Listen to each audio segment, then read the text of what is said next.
building up our talent pool and also our member companies to create a veritable buzz in the creative and digital arts scene.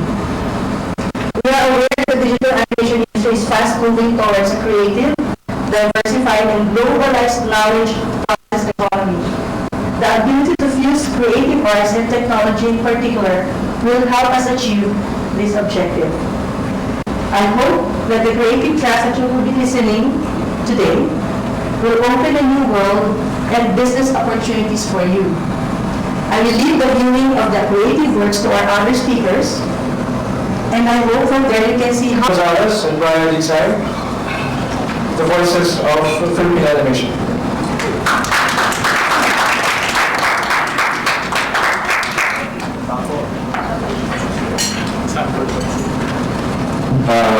Good morning. How are you? Are you ready, full or food? So anyway, of course we're going to discuss about the art of voice acting in animation. So can you imagine an animation without a sound or a music or a voiceover? It's a silent. It was like 1930s, right? So why is voice acting very important in animation and also in computer games? Who are gamers here? Yeah, hack and slash. So, well, I'm proud to say I'm also a gamer. I play computer games for like 4 hours a day. And I'm also proud to say that I'm part of one of the first Filipino full-length Disney animation style in the Philippines, which is to be patrolled by our very own Grace Limaranan of Top Tech Animation. And well, our company, Creative Voices, is the very first voiceover company that is selling voices online. So right now we have done thousands of projects like TV and radio commercials, Japanese anime, original content animation, computer games, podcasting, etc. And right now, our company, Creative Voice Productions, is podcasting all the candidates for this election for Inquirer.net. So you can visit www.inquirer.net and you can listen to them, to their platform and other projects for the Filipino. Position you will hear them online. So without further ado, my partner Brian Matthew Dixon, one of the best DJ and voice talent in the country, will talk about the art of voice acting. Okay, Brian?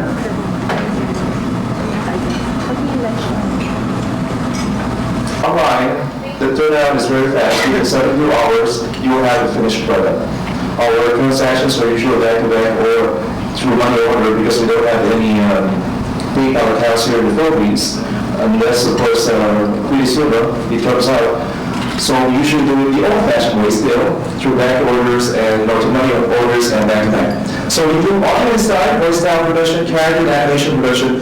We also do concepts and consultation for hardware setups. If you want to have your own studios, we also do that for, of course, audio and sound. Now, today we'll be talking about a brief history of the voice acting industry in general.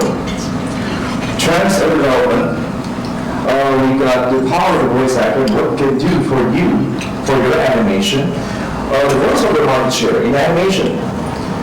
Systematic casting for animation, and of course the mind voice, the real mind, and like all of us here who are fond of cartoons, it is finding the kid in you. Alright. Starting off with a brief history, or with a voiceover rather, definitely it's unseen. Alright? Voiceover is a performance of one or two or more unseen voices for communicating a message. From the word voiceover picture, it is the word or the words behind a picture for television or for movies. And Elaine Clark also adds that there are the voices behind CD-ROM video games, interactive televisions, audiobooks, IVRs, AVRs, and the sort. Okay, so voiceovers are all around us, you know. You can hear them if you are in the MRT station, you can hear them there. If you go to shopping malls, the one speaking on the intercom, it's everywhere. It's a very big and booming business in the United States. We consider here in the Philippines a very young market because there hasn't been many representations of voiceovers here in the Philippines. In fact, we are the only voiceover company here in the Philippines to start off with the voice acting industry and representing voiceovers abroad. There are fractions, there are groups, there are certain people out there that work for companies, but still, they are individuals and producers alike for maybe an audio production, but not for a voiceover company. Now, to tell more about the history of the voiceover industry, the technology or the voices rather that we use are very much inclined towards technology. Way back in the 1930s and the 1940s, when the first creation of the diaphragm was made, they found very sort of low-key voices. Alright, so during that time, you can hear guys talking in very big voices because it's essential. It's the only voice that can be picked up by the mic. Now, during the 1970s towards the 1980s, from the male part of the group, they became to the female voiceover talents came in because of the construction of new and better mics, and that the consumers in the 1980s are looking for more, you could call it a more personal touch to the delivery of a product or a service. As we may say, a man's voice is very authoritative. A female's voice for a voiceover is more convincing. So it depends on your product. Of course, if you have a shampoo product, you can't have a guy promoting your shampoo because, it's kind of weird. Unless, of course, the guy has a very long hair. Okay. Now, moving on to our presentation, we got the following trends and developments in the voiceover industry. Before, it's dominated actually by the male voiceover talent. Alright, about 95% of all performances way back in the 1970s and the 1980s are dominated by men, and in the mid-1980s to the 90s, then the female came in. Alright? There are new and better opportunities for voiceovers here and abroad because of online applications, website intros, and games like that. Screen actors are taking interest in the voiceover industry because the payout is much, much higher. And the rewards are better because if you're an actor for a stage, or for example on screen, you'll have to spend a lot of time fixing yourself up. You'll have to spend a lot of time memorizing the lines and rehearsals and stuff like that. But if you are a good voice actor and an actor at the same time, like Robin Williams, he started out as a voice actor before he became an actor. It's very easy for you to perform behind a mic. It will only take you about 15 minutes inside the studio, and you could earn as much as 5 times the wage of a manager in a regular day's work. A representation. If you have an agent in the United States, they would consider you as a low-key performer if you don't have any representation. And in the United States, they usually have. We start off, of course, with the project. You tell us about the project, we talk about... Congrats. Tsaka good luck. Congratulations po kay Robert. Thanks.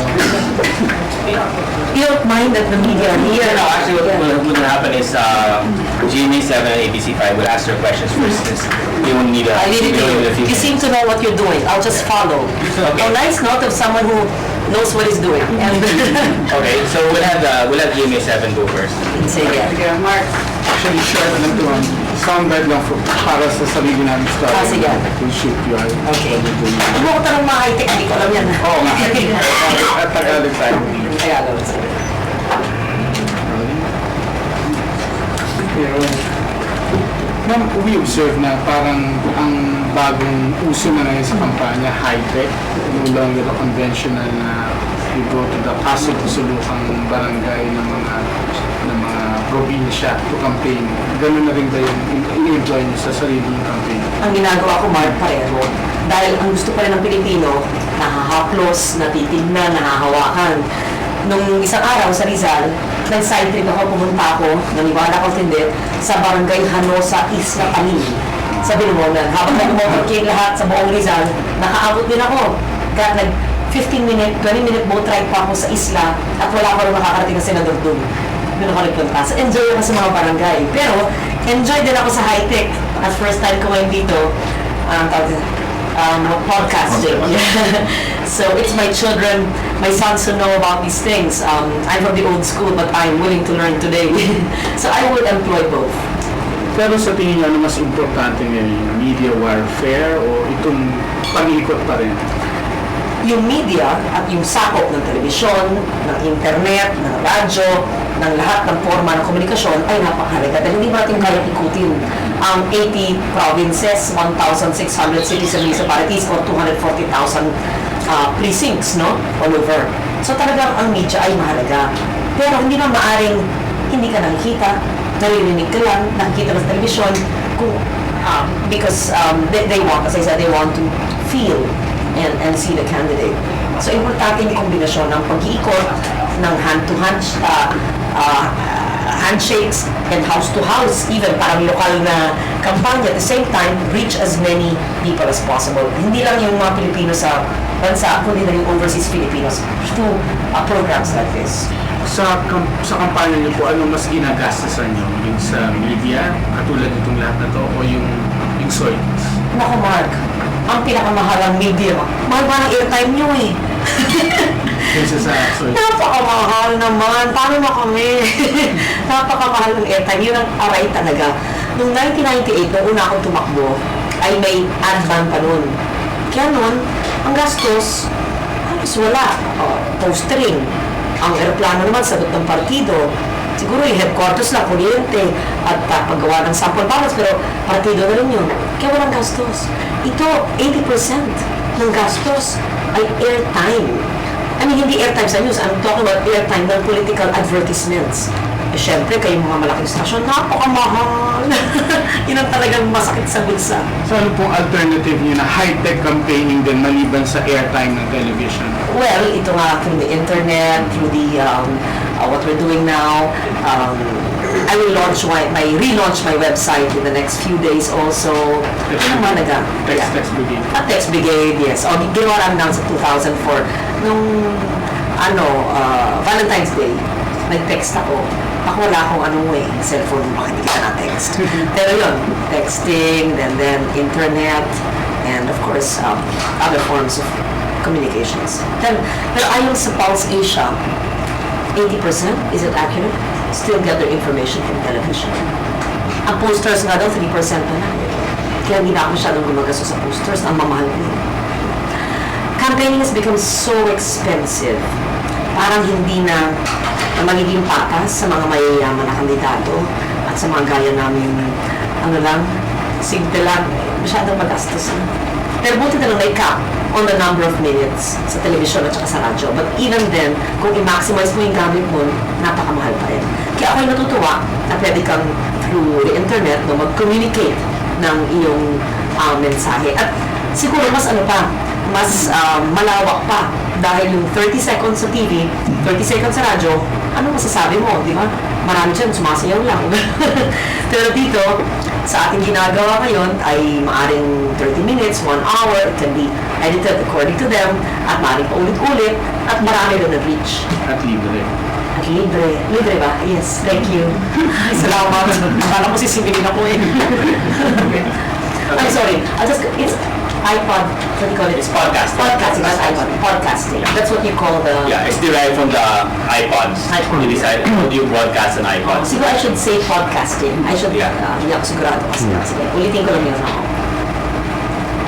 So, Mark, maraming mga pamamaraan para marating ang iyong mga constituents sa mga botante. Pero maganda tong podcasting na ating gagawin ngayong araw na ito para mas marating ang maraming mga nakikinig at mga manunood or constituents for that matter sa mas mga malawak na mga issues, hindi lamang 30-second or ad. It can be a 1-hour thing, can be re-edited at mababalik at balikan nila.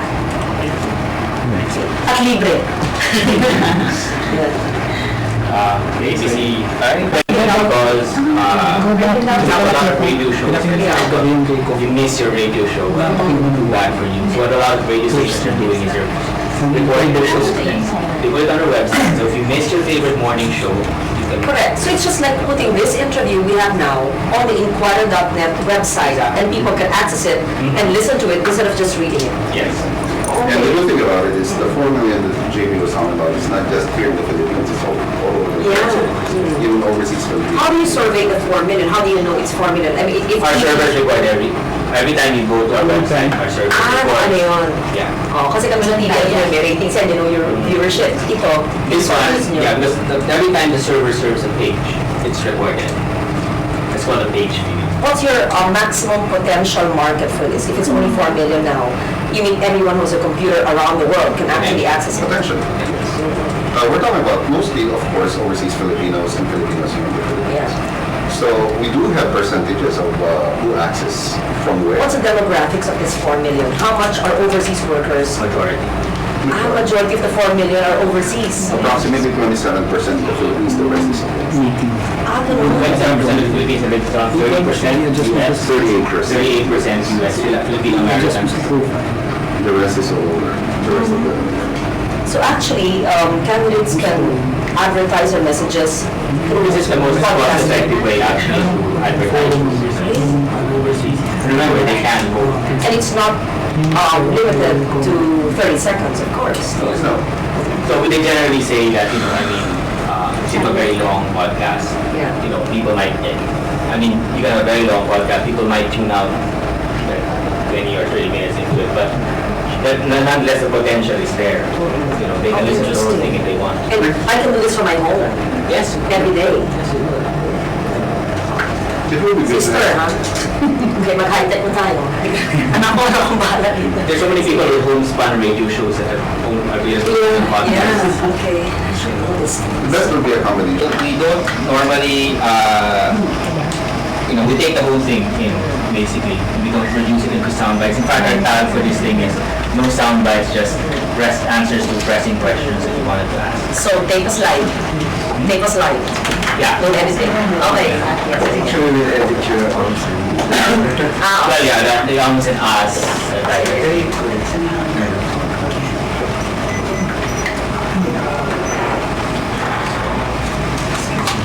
I'll do the spiel again just to be safe.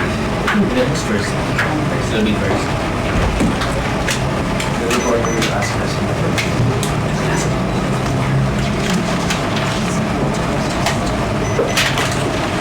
Get a glass of water first. Tubig na yun. Okay. Ano ba?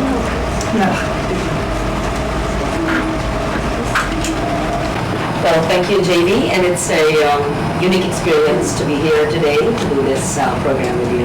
Okay. Our first question will be from Lynette Luna, our breaking news editor.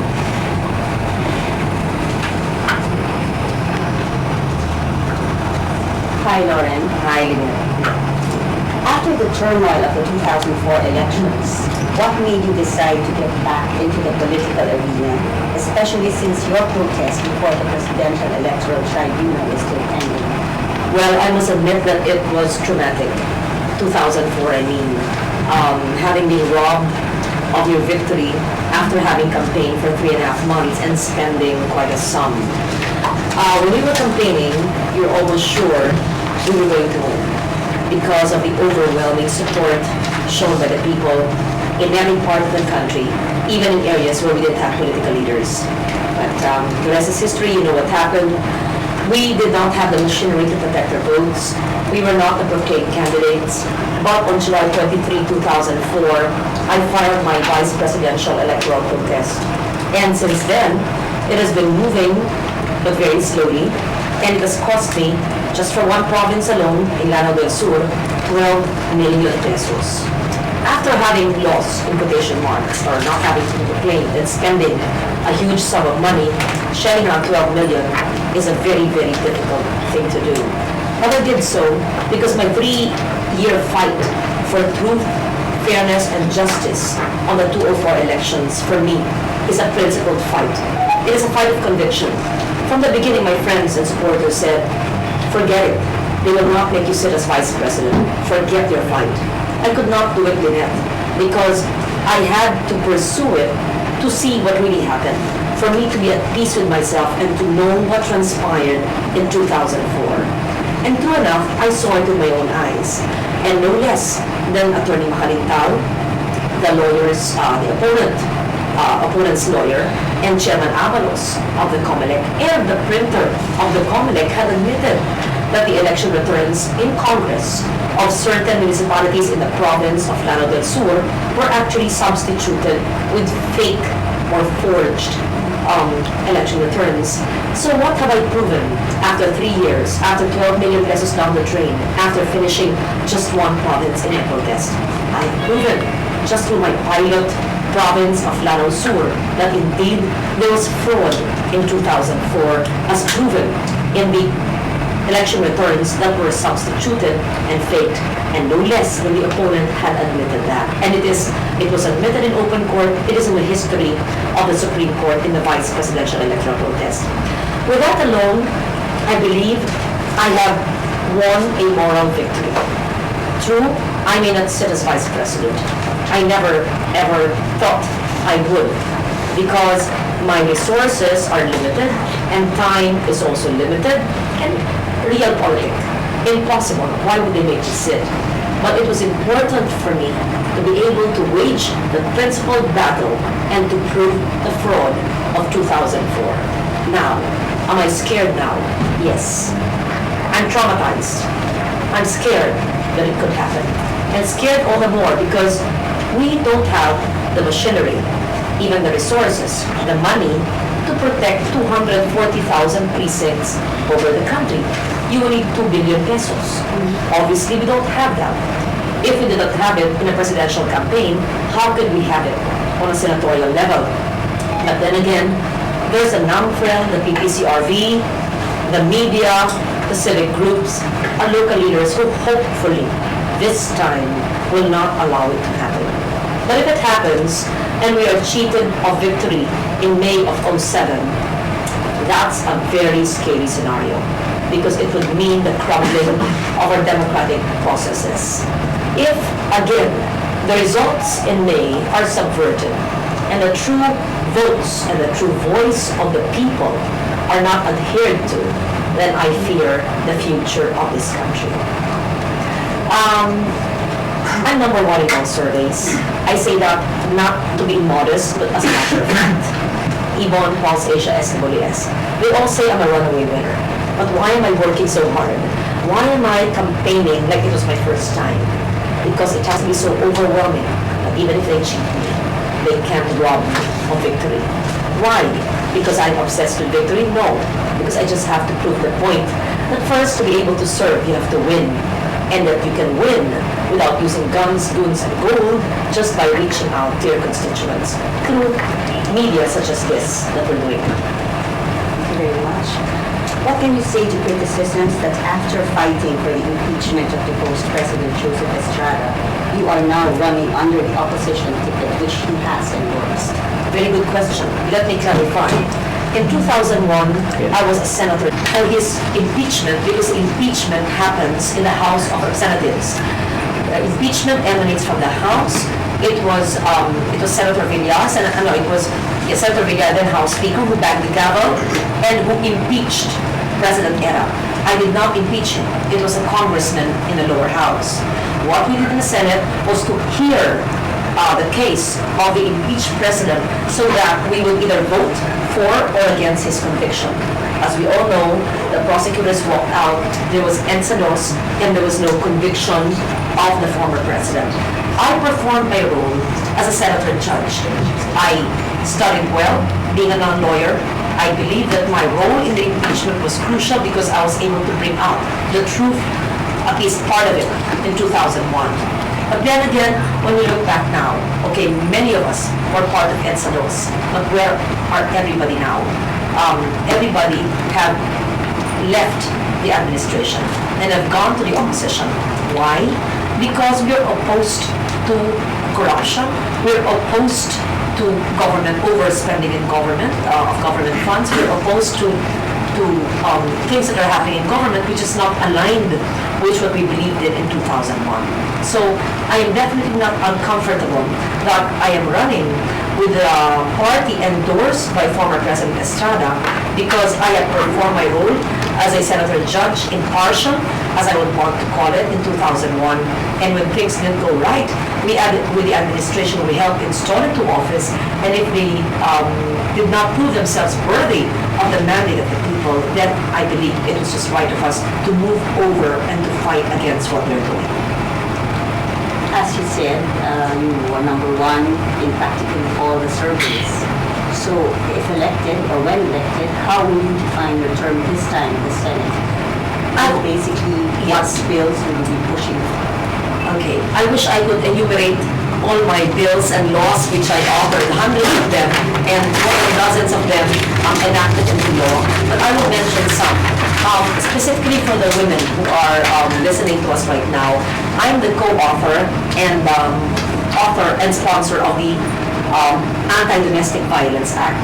This is very important for those who are listening to us abroad because many of our innocent and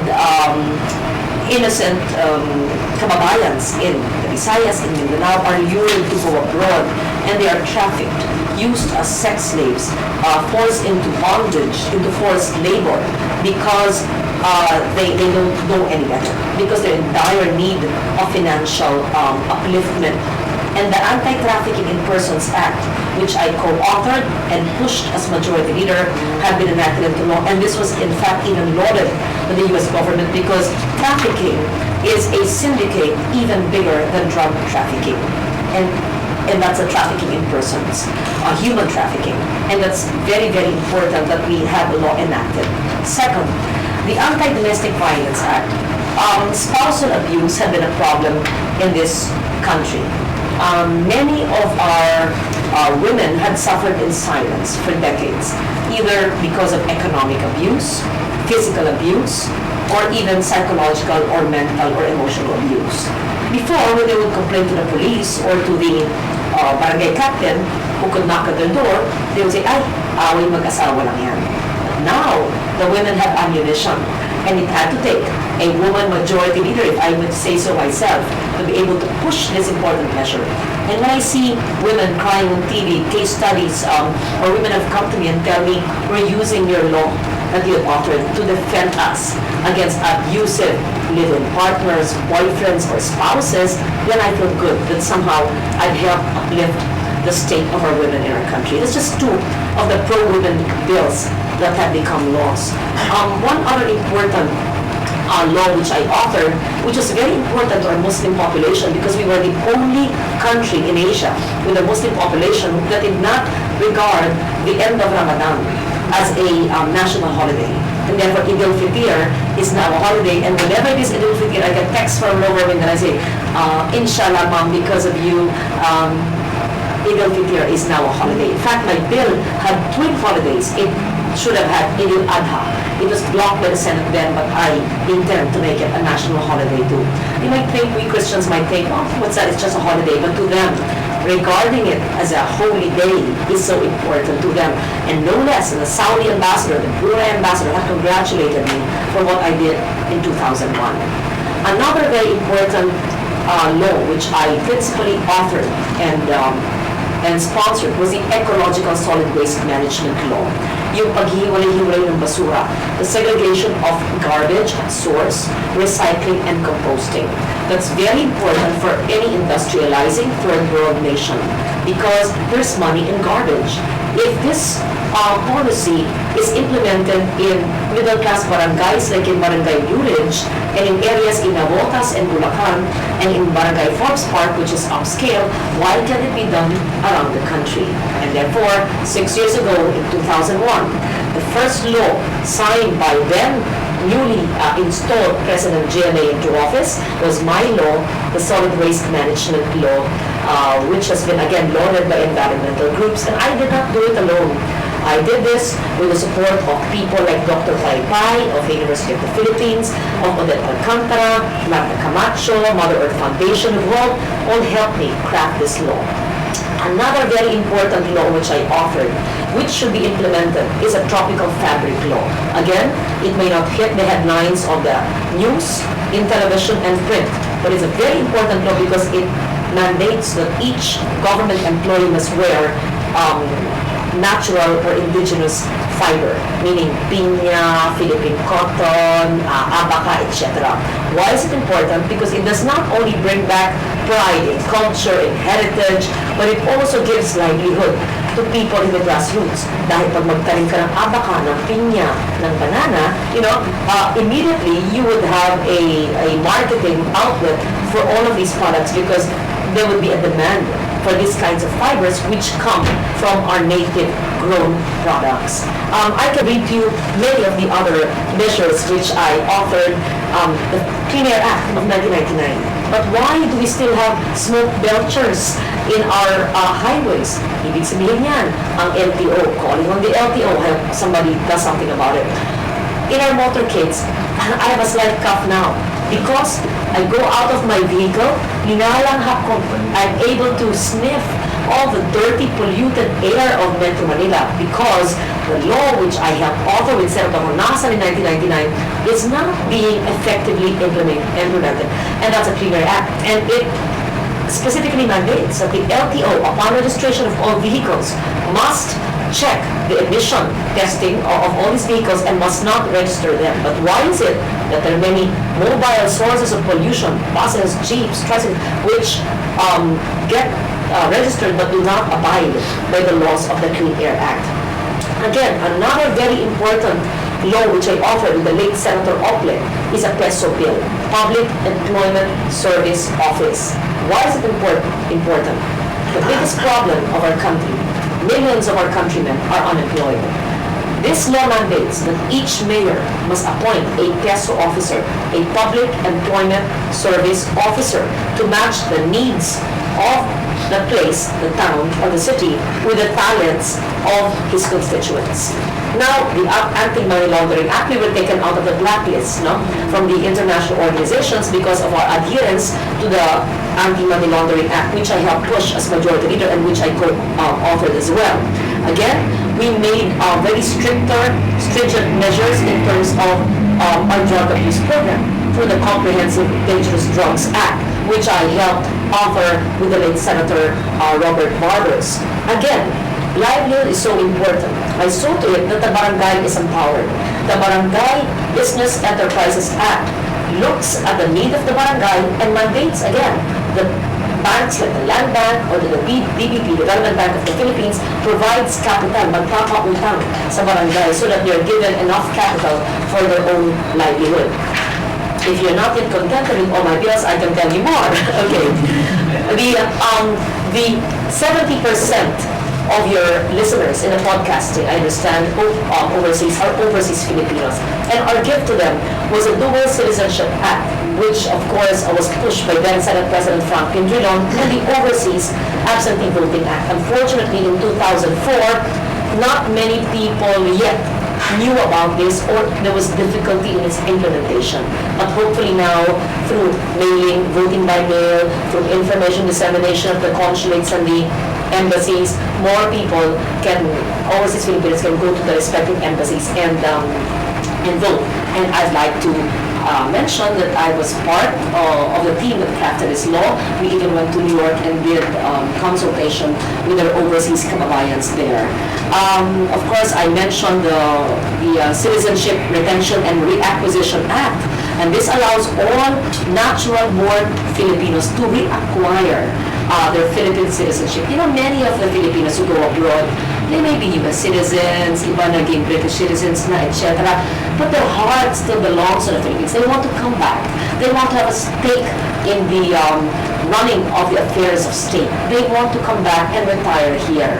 And with this Citizenship Retention and Reacquisition Act, they're able to do this and even able to own property. I can even tell you other measures which I did, which are now Republic Acts. For the people of Batanes, maybe those listening to us have relatives in Batanes, I made Batanes a protected area. The Ivatans are beautiful people. Batanes, I think, we're very proud of the culture of the Ivatans, and that must be protected. The Early Childhood Care and Development Act is principally sponsored by Senator Oreta. You know, I have to give credit where credit is due. But as Majority Leader, I pushed this and I also co-authored this measure with her. For the people from Pangasinan who are listening, I co-authored the charter of the city of Alaminos, Pangasinan. I'll be going there this week. I hope the people of Alaminos remember this. In fact, they have made me an adopted daughter of the city of Pangasinan. The people of Muntinlupa, I was just there the other day. No wonder they received me so warmly. I'm also the author of the Muntinlupa City Charter Day. And the Negros State College of Agriculture. The creation of this college is so important because, as we know, Panay in Region 6, specifically Negros, is an agricultural area.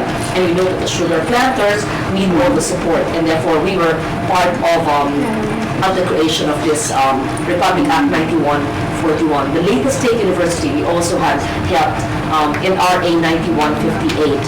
The Film Development Council, the new Philippine Nursing Act, which helps our nurses and gives them more benefits. I also co-authored and co-sponsored that measure. And we also had some additional privileges for balikbayans who are coming home by allowing them a bigger allowance for purchases from the duty-free allocation to them. And in fact, the Cebu International School, giving them the authority to run as an international school, I also authored that. I principally authored that measure. And something very important is a Magna Carta for the working child. There have been many child minors, child laborers in factories who have been abused and deprived of their rights. But because it is Magna Carta for the working child, their rights are protected in line with the United Nations requirements for the protection of the child. You want some more? Thank you very much. I think we are more than enlightened about Yes. Thank you. And I will do more. Yes. You know, I did this only in 6 years. And this is only legislation, Lynette. I did not limit myself to the 4 walls of the Senate.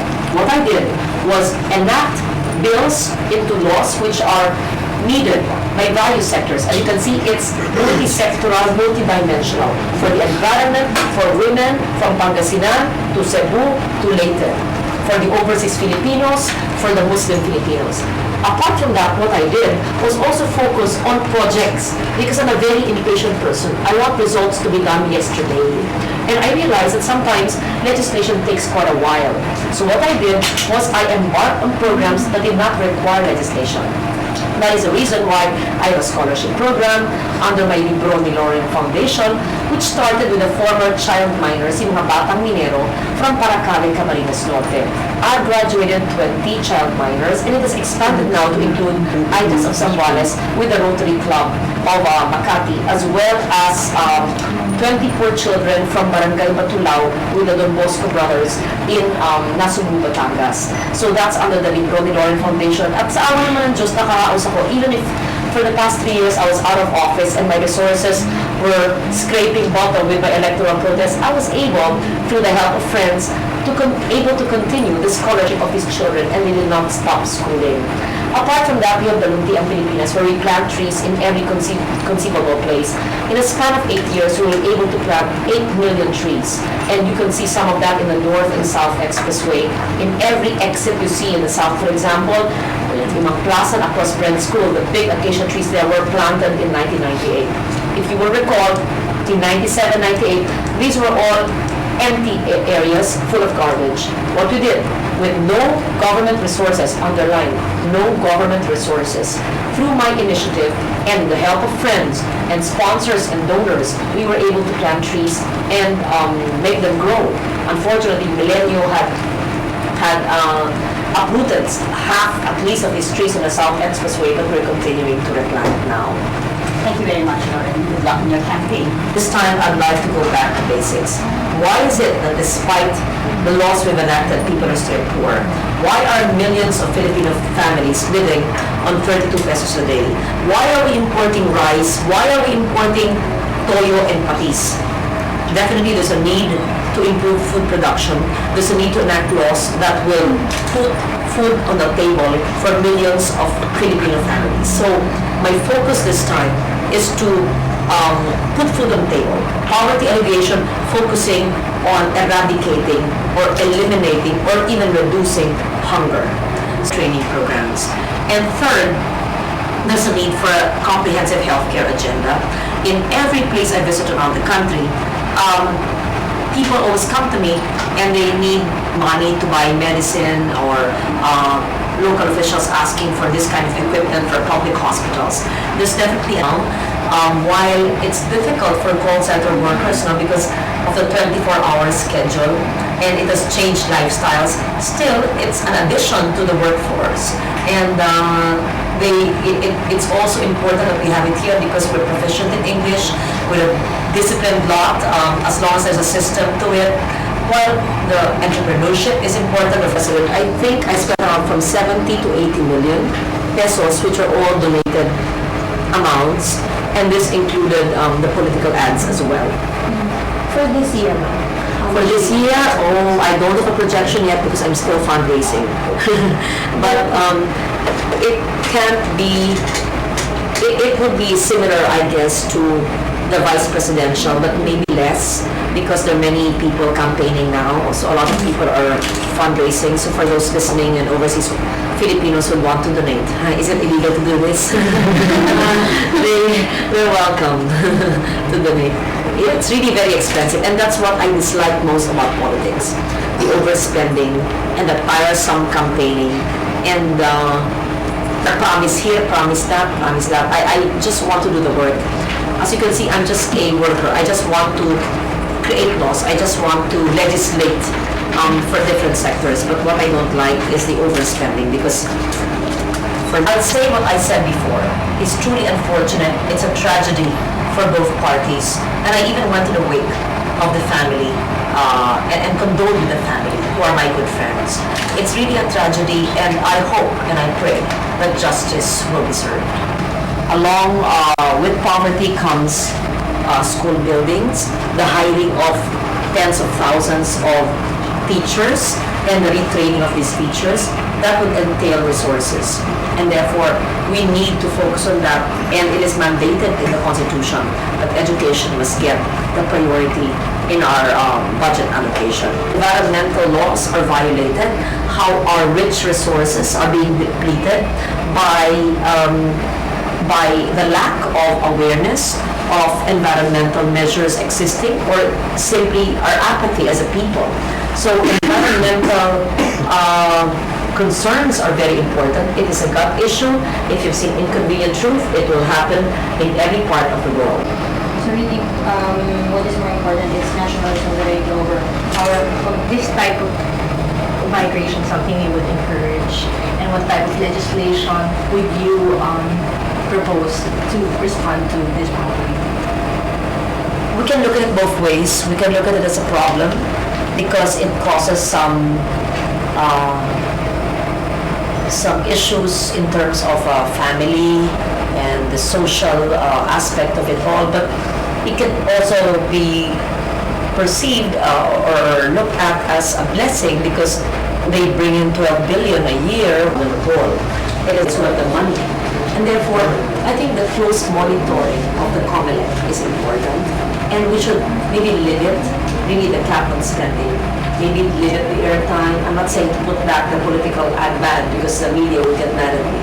And I came from media myself, but really to limit the airtime and to subsidize maybe the cost of airtime. Because right now it's 30% off the rate card, which is still very expensive. 200,000 pesos for a 30-second commercial. That's a hefty sum. And what happens is the candidates who have the resources, the billionaires, are the ones who are seen often on TV. But somehow, the viewers, but we must also study them completely, exhaustively. I'm a Catholic, and I am totally against any form of abortion, but I think that... /gaming site. I don't know if you play games, but maybe we'll ask you later. No, my son does. I'm sorry, I don't play video games, but he does, and that's my problem. He plays too much games that he stays up very late or early in the morning because he plays games and chats, and he's such a computer whiz. But at least you get to bond over games, over video games. Does he teach you some of the games? I wish I could, but I don't know if it's right to say this. it has been a hindrance to bonding because sometimes when the children play games, it's noisy. I can't answer it because I haven't listened to the radio or watched television. I have not even seen my television commercial on TV. I only approved it after it was produced. And I'll tell him to, yeah. Teka. Ano yung suggestion niya? Friends ka? Ano yung... Irreal yan. That's where he's Teka, friends ka? Isang vlog. Yung vlog. Ay, si Ross may vlog. May vlog sila. Yung mag-vlogs tayo. Ito yun. Teka. Kaya mo, website mo. Whatever. Invite them, ha? Hindi, iba yun. Bakit mo doon nagagawin lang?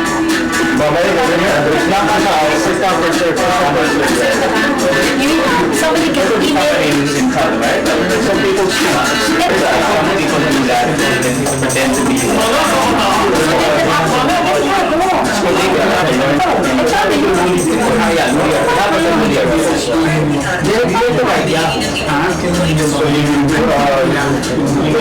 Can you email a complaint to Yahoo? Find out.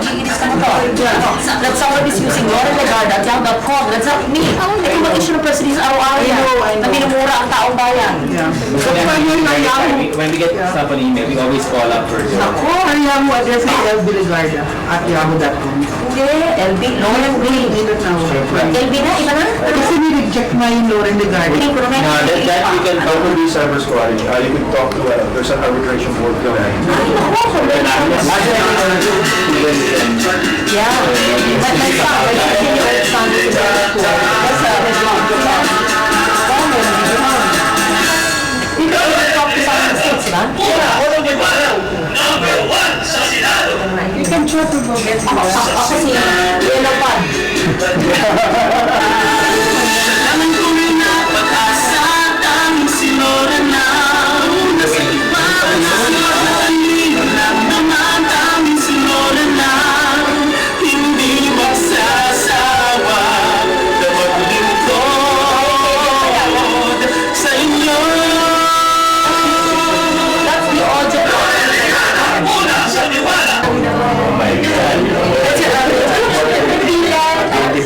Oh my God!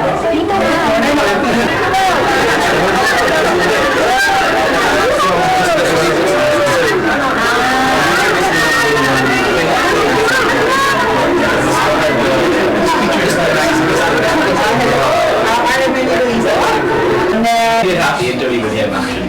Yeah, because he just started my class. Like Chavit in Anjab. Hindi, ano ba yung Chavit?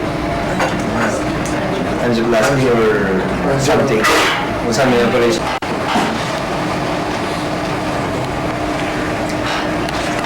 Good evening, Congressman. Good evening, JB. You know, the Philippines has been chugging along economically, not really soaring as some of its Asian neighbors. What do you think are the three most important problems keeping the Philippines from feeding all its people, sending all its kids to school, and giving them all the basic needs for a decent life? First, insofar as being able to attract enough business to be able to provide enough jobs for people to earn enough to pay for whatever basic needs they might want to have, including education, food, clothing, and housing. The number one problem, insofar as that is concerned, is power cost. Electricity simply costs, the cost of electricity is simply too high in our country in order to attract enough investments to be able to provide jobs for our citizens and perhaps enable them to buy whatever it is they want and to educate their own children. All of the surveys conducted, either here or abroad, would point to the cost of power as the number one culprit. It's not even instability. It's not even the unions that we have here. It's not even the strikes that usually occur. It is power, and that is what we should resolve insofar as attracting the businesses is concerned. Secondly, so far as the economy is concerned, spending on social services, including education and health, it's a question of budgetary prioritization and allocation. Under the Constitution, highest budgetary priority must go and must be given to education. However, they have included some items which we call off-budget items to the budget. For example, the internal revenue allotment. And secondly, debt servicing. these two big ticket items actually have a bigger allocation in our budget than education. And they were able to circumvent that particular constitutional provision by simply saying these are off-budget items, automatically appropriated, and need not pass through but the budgetary process in Congress, both in the House and in the Senate. Third, perhaps, insofar as that particular issue or problem is concerned, would be corruption. The Philippines right now is ranked as one of the highest, not only in Southeast Asia, not only in East Asia, but also in the world insofar as the corruption index is concerned. Transparency International on many occasions have been logging or ranking the Philippines at an increasing rate compared to other countries which have improved insofar as their battle against corruption is concerned. For example, according to the recent data of the Department of Finance, we are losing approximately 200 billion pesos via corruption insofar as the capital outlay of government is concerned, approximately 70 billion pesos insofar as the MOE and other expenses of government are concerned, and about 180 billion from smuggling. Total all of these, and you could construct X number of schools, X number of streets, X number of hospitals, and other potential social services the government can and should be able to afford if only would curb, if not minimize, or totally eradicate corruption. Sorry for the answer. But as a senator, how are you going to solve these problems? You can only legislate. As a senator, as a member of Congress, you can only legislate. I'm of the firm belief na karamihan sa mga problema natin, hindi na bagong batas ang kailangan. One of my colleagues in Congress has this anecdote that he always tells us. When he first ran for Congress, he did not file a single bill while he was a member of Congress for 3 years. When he was seeking re-election, his constituency asked him, bakit ka namin bumoto ulit? May isang bill, wala kang filayan. Mambabatas ka pa man din. Ang sagot niya, simple lang, pero masakit. Sabi niya, tayo naman huwag niyo akong hanapan ng batas. 10 batas lang ang binigay sa inyo ng Diyos, hindi niyo pa sinusunod. Bakit ko ba dadagdagan? Ay kung sinusunod natin yung 10 utos ng Diyos, sabihin niyo nga sa akin kung may problema tayo. Huwag na yung 10, maghirap na yung memorya niya, hindi ko rin kabisado. Yung dalawa na lang. Nung dumating si Jesus, ginawa ng dalawa. Respect and love thy father and your fellow man as much as yourself. Kung mahal mo kapwa mo, pag nanakawan mo ba, dadayain mo ba, lolokohin mo ba, sasaktan mo ba, o gagawa ka ng anumang masama sa kanya. I'm of the firm belief na hindi bagong batas ang kailangan ng solusyon natin. As a member of the Senate, as a member of Congress, we should all promise our people simple things. One, that we will bring their voice and their vote in the Senate insofar as issues brought forth before the Senate is concerned. And secondly, that we will exercise our powers to ensure that all of the laws that have been passed thus far are indeed implemented and followed to the letter by those who are supposed to implement them and by those who are supposed to follow them. Dalawa lang ang gawin natin sa ating bansa. Sundin ang batas at ipatupad ang batas, maraming pagbabago tayo makikita sa ating bansa. The way or the mode I'm referring to is the power of Congress of oversight and to conduct congressional inquiries in order to check on abuses of the executive. Aren't these powers in aid of legislation? Isn't that the primary focus? Not necessarily. There are two functions of Congress. One is oversight function to ensure that the laws we have passed are indeed followed to the letter. And number two, if they cannot be followed to the letter, then we should find out what the reason is, if at all there is a need to amend or pass a corrective piece of legislation. But if not, it's simply calling the attention of the executive branch to follow the letter and intent of the law that Congress has passed previously. I see. Our next question has to do with call centers. Most graduates, even of top schools, they end up working as call center agents. Is this something you would support, or would you sort of promote entrepreneurship as an alternative way? We should promote local entrepreneurs. We should be able to give them enough incentives insofar as being able to conduct and have their own business. Concentrate on indigenous talent and local talent, or local products, or local raw materials. Yung call center is a temporary phenomenon para sa akin. Wala namang masama, pero hindi rin naman tama na on the long term, yan na lang ang tayaan at asahan natin. Take for example, forward-looking countries like Singapore. I do not and cannot see why our country cannot do the same insofar as planning or being forward-looking is concerned. 5-10 years ago, yung mga Chinese at Korean nationals at Indian nationals na pupunta rito para mag-aral ng Ingles. As of today, ini-import na lang nila yung mga English teacher papuntang Korea, papuntang China, papuntang India para turuan yung kababayan nila mag-Ingles. We suffered a double whammy so far as that is concerned. We lost out on what we may call student dollars, yung mga gusto sana matuto ng English dito, at yung kababayan natin na layo pa sa kanyang mahal sa buhay at yung kinikita niyang sweldo doon din niya siyempre ginagastos yung bahagi. We should be able to be forward-looking enough and not simply react to the current situation. We are in a position, given our placement in various countries in the world, to be able to predict or somewhat plan ahead insofar as the career path of our citizenry is concerned. Another example, imbis na yung mga ambassador at consul natin nagiging alalay at tour guide ng mga congressman, senador, sekretaryo, mga asawa nila o anak o kapatid, ang dapat saan nilang gawin trabaho. Alamin ko anong nangyayari na gaganap sa bansang yon. Halimbawa, sa aking pagkakaalam sa Dubai, may construct ng hospital doon o kino-construct na matatapos sa year 2011. Alam nila kung anong klaseng skilled labor ang kailangan, alam nila kung anong klaseng medical personnel ang kailangan, at alam nila kung ilan. Bakit hindi natin i-train at alamin natin yung mga pangangailangan, at pag napunuan na natin yun, tama na rin. In Australia, that's how they do things.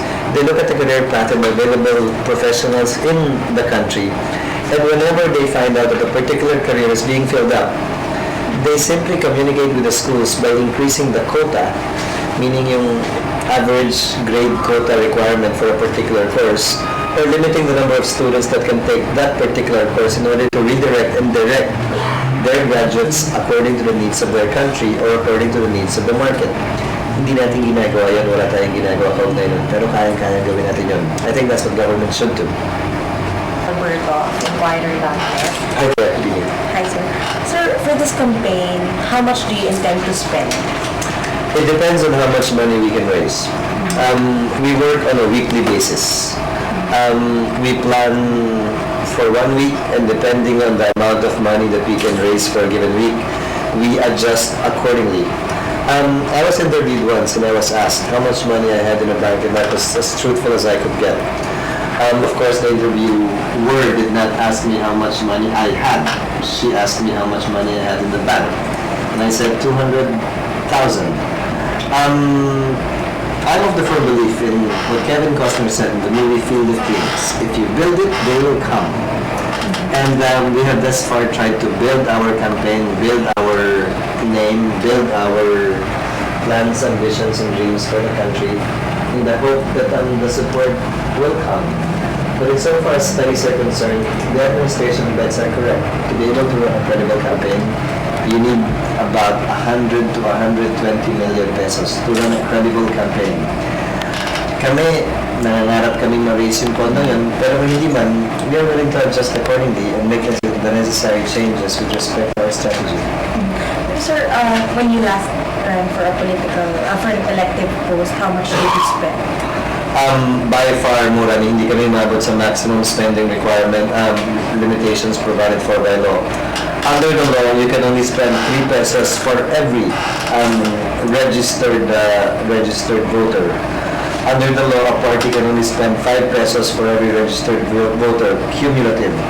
In Sorsogon, we only have approximately 180,000 registered voters times 3. So that's approximately a little less than one. And we comply with the requirements of the law insofar as expenditure is concerned. Sir, given the cost of campaigning and the lack of immediate impact legislation has on running a country, why run for senator? Why not mayor or governor or, again, a representative of Sorsogon? Can't run for rep anymore of Sorsogon. I've finished 3 consecutive terms. Another relative of mine is running for a local position. The last thing I want would be an escudero line up for local positions. Thirdly, I don't think this is what I will be doing for the rest of my life. I would want to run for a higher position and find out, and I would be lucky enough to find out at age 37, if this is still what I will be doing. I have had the perspective of my district, insofar as serving government is concerned, would want to broaden that perspective if I will be given the chance. If I would not be given that trust and chance by our people, then I guess it's time to move on in other fields insofar as my professional career is concerned, outside of politics, outside of government, where perhaps life might be easier and happier. Sir, yeah, are there friends who have pledged already for donations? Yes, yung pinakamadaling gawin sa mundo, mangako. Ang pinakamahirap mangyari, ito pa rin yung pangako. Friends have pledged to help, some have actually helped. And we have somehow been able to make do this past week, this first week of the campaign. For those who already helped you, sir, don't you think you would be beholden to them in the future? I mean, someday they would ask for a favor. There's a basic distinction, and I draw the line there. If you ask for help and come and knocking at their doors begging, and they actually help you, then probably you are correct. But if you simply sit still and not move, and wait for people to offer help and volunteer their own help, whether it be financially or in kind, that's where the distinction lies. Yan hindi ka nila hawak. Yan hindi pwede kang tumanggit. Kahit naman sa akin ngayon even if you look at it from the point of view of a person that you asked help from, you would be doing him a service, you would be doing his or her children a service, you would be doing the country a service, if you still did what you thought was right, instead of simply doing what they want you to do, even if it was against your conscience, your belief system, and your principles. I have been in politics for 9 years. Wala pa nakapilit sa akin gumawa ng isang bagay na hindi ko gusto o hindi ako naniniwala. Marami na rin tentasyon naman, pero nalampasan ko yun. At sana sa mga darating pantaon, nalampasan ko pa rin at magkaroon pa rin ako ng matibay na paniniwala at lakas na sabihin pa rin no pag no at yes pag yes. Sir, another topic, what are your views on political dynasty? I am a beneficiary of a political dynasty, and there can be no doubt with respect to that. My father used to be the member of the representative of the 1st District of Sorsogon. He was appointed Secretary of Agriculture in '96, and I ran for the same position, the same district in 1998. So you have to take with a grain of salt whatever it is I will be saying. I am against political dynasties.